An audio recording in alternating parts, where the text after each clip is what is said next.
इटावा के खिड़ियापुरवा में सांझ ढल रही थी। गांव का चौराहा, जहां पुरानी पीपल की छांव में मिट्टी का चबूतरा था, आज कुछ खास था। राम सनेही अपनी खटिया बिछाए बैठा था और सामने बिछी दरी पर गांव वाले जमा थे। कुछ भक्ति में डूबे, कुछ बस यूं ही। हवा में इटावा के खेतों की मिट्टी और सरसों की गंध थी। दूर कहीं बैलगाड़ियों की चरमराहट और भैंसों की घंटियों का टुनटुन सुनाई दे रहा था। राम सनेही की आवाज में ठहराव था, जैसे हर शब्द उसके दिल से निकल रहा हो। भैया लोग, जब श्री कृष्ण ने अर्जुन को गीता सुनाई तो बोले, कर्म करो, फल की चिंता छोड़ो। ये कर्म क्या है? ये जो हम इटावा की माटी में हल चलाते हैं, गाय भैंस चराते हैं, रोटी सब्जी बनाते हैं, यही कर्म है। बस मन साफ रखो, दूसरों का भला सोचो। मुन्नी चाची, जो इटावा के बाजार से साग बेचकर लौट रही थी, रुककर सुनने लगी। राम सनेही, तू तो इटावा के पंडितों से भी बढ़कर बोलता है, उसने हंसते हुए कहा। कुछ लोग हंसे, लेकिन कुछ की भौहें तन गईं। मांगेलाल, राम सनेही का दोस्त, चबूतरे के पास चिलम फूंक रहा था। चल रे राम सनेही, अब तू भगवान को भी सिखाएगा, उसने मजाक में कहा, और भीड़ में हल्की हंसी गूंज गई। राम स्नेही मुस्कुराया। उसका चेहरा सादा था, काली धोती, फटा सा कुर्ता, माथे पर तिलक। उसकी आंखों में चमक थी, जैसे वह कथा नहीं सुना रहा, बल्कि भगवान को जी रहा हो। मांगेलाल, हंस ले, लेकिन सच यही है कि भगवान सब में है, चाहे इटावा का ब्राह्मण हो, चाहे हम जैसे नीच जाति के। ये सुनते ही भीड़ में खुसुर फुसुर शुरू हो गई। कुछ लोग असहज हो गए। पास खड़ा लाला राम, इटावा का साहूकार, बोला, राम सनेही, तू कथा तो अच्छी सुनाता है, लेकिन ये ऊंच नीच की बात छोड़ दे, ये पंडितों का काम है। राम सनेही चुप रहा, बस मुस्कुराकर कथा आगे बढ़ाई। लेकिन उसकी बातें इटावा के खिड़ियापुरवा के कुछ लोगों के दिल में चुभ गईं। पंडितों का गुस्सा। पंडित घनश्याम का घर खिड़ियापुरवा का सबसे पक्का मकान था। सामने बड़ा आंगन, तुलसी का चबूतरा और इटावा की मिट्टी की महक। उस रात घनश्याम अपनी पत्नी विमला के साथ बैठा था। चूल्हे पर चाय की केतली खदबदा रही थी। घनश्याम का चेहरा गुस्से से तमतमाया था। विमला, सुना तूने? वो नीच जाति का राम सनेही अब इटावा में कथा सुनाने लगा है, गीता का उपदेश दे रहा है जैसे वो कोई पंडित हो। घनश्याम ने लोटे से पानी पीते हुए कहा। विमला ने नाक सिकोड़ी। हाय राम, ये तो धर्म का अपमान है। इटावा में नीच लोग भगवान का नाम लेंगे, अगले जन्म में तो ये कुत्ता बनेंगे। बस यही बात है। घनश्याम ने दांत पीसे। मैंने सुना वो कह रहा था कि भगवान सब में है। अरे, अगर भगवान सब में है तो इटावा में ब्राह्मण और नीच में क्या फर्क रह गया? विमला ने चाय का प्याला थमाया। तुम तो इटावा के पंडित हो, कुछ करो ना। ये राम सनेही ऐसे ही बोलता रहा तो खिड़ियापुरवा का सारा धर्म कर्म डूब जाएगा। घनश्याम ने चाय का घूंट भरा। चिंता मत कर, कल ही इसकी अकड़ निकालता हूं। उसी रात घनश्याम ने इटावा के कुछ और ब्राह्मणों को बुलाया। सबने तय किया कि राम सनेही को सबक सिखाना जरूरी है। अगर इटावा में नीच जाति के लोग कथा सुनाने लगे तो हमारा क्या होगा? एक पंडित बोला। बाकी ने सहमति में सिर हिलाया। अपमान और हिंसा। अगले दिन इटावा की दोपहर गर्म थी। सूरज सिर पर चढ़ा था और खिड़ियापुरवा के खेतों से लौटते लोग अपने घरों की ओर जा रहे थे।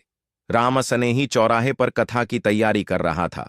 उसने चबूतरे पर चादर बिछाई और भगवान कृष्ण की छोटी मूर्ति रखी। तभी पंडित घनश्याम अपने 3-4 साथियों के साथ वहां पहुंचा। राम सनेही, घनश्याम ने गरजते हुए कहा, ये क्या तमाशा लगा रखा है इटावा में?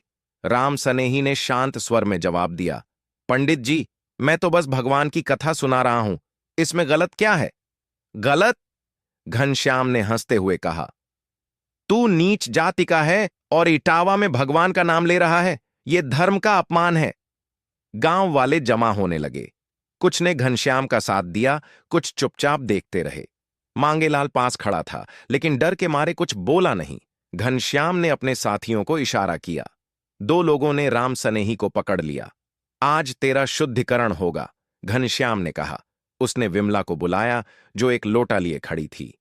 ये ले विमला का पवित्र जल, इससे तेरा पाप धुलेगा। विमला ने लोटे से पानी राम सनेही के सिर पर उड़ेल दिया। खिड़ियापुरवा की भीड़ में खुसुर फुसुर शुरू हो गई। कुछ ने हंसते हुए कहा, यह तो पंडिताइन का मूत्र है। राम सनेही के चेहरे पर अपमान की लकीरें उभर आईं, लेकिन वह चुप रहा। फिर घनश्याम ने इटावा के एक नाई को बुलाया और राम सनेही का सिर मुंडवा दिया।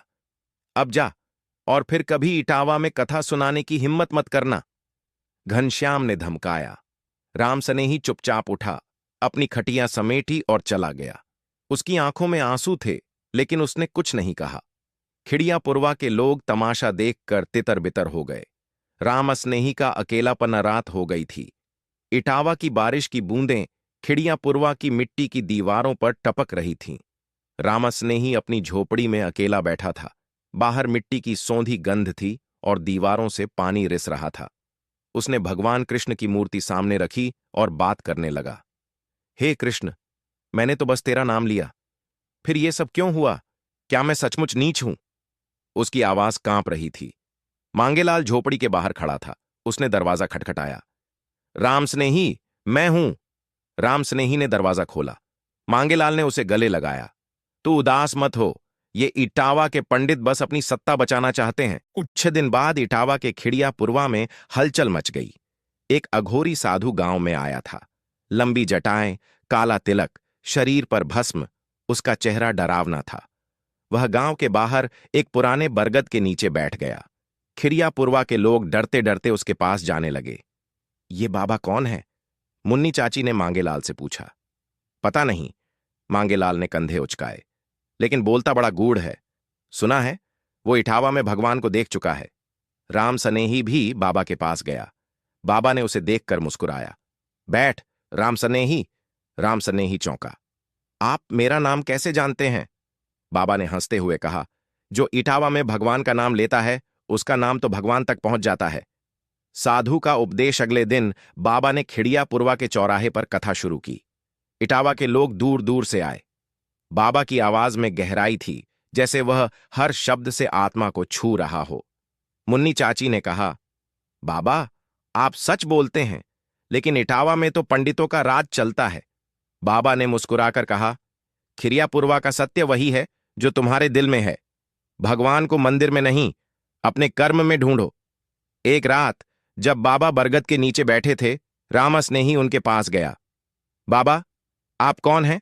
आपकी बातें तो श्री कृष्ण जैसी हैं। बाबा ने हंसकर कहा, राम स्नेही, मैं वही हूं जिसका नाम तू इटावा की गलियों में लेता है। अचानक बाबा के चेहरे पर एक दिव्य प्रकाश फैला।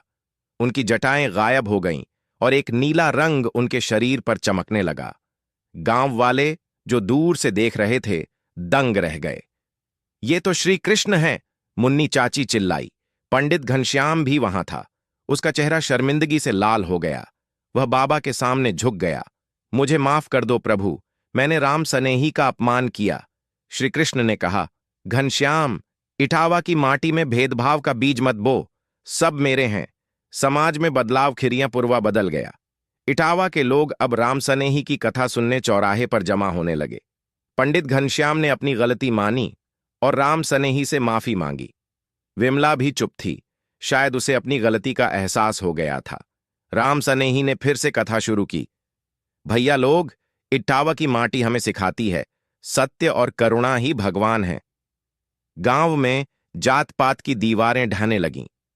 खिड़ियापुरवा का हर इंसान अब एक दूसरे को भाई समझने लगा और इटावा की हवा में अब सिर्फ मिट्टी की गंध नहीं, बल्कि प्रेम और भक्ति की सुगंध थी।